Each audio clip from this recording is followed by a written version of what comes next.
আসসালামু আলাইকুম বন্ধুরা, আবার চলে আসলাম আপনাদের মাঝে। আজকে আপনাদের সামনে যে সেটটা সম্পর্কে কথা বলবো, এটা হচ্ছে NSZT-W64T একটা ডিভিডি প্লেয়ার।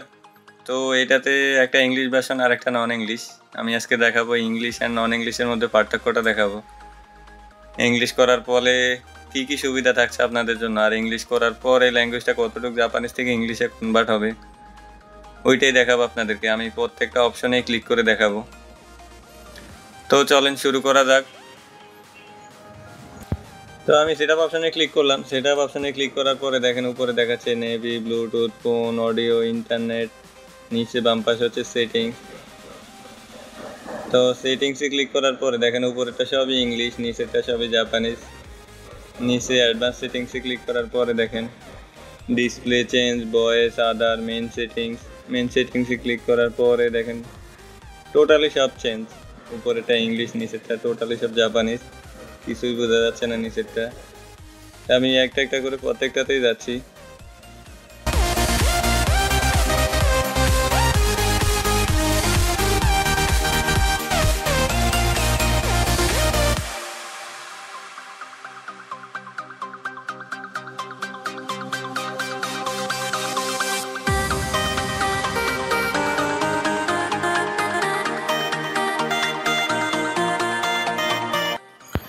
তো এবার আপনাদেরকে দেখাবো এটাতে ব্লুটুথটা যেভাবে কানেক্ট করবেন। ব্লুটুথে ক্লিক করার পরে কানেকশন এন্ড রেজিস্ট্রেশনে ক্লিক করবেন।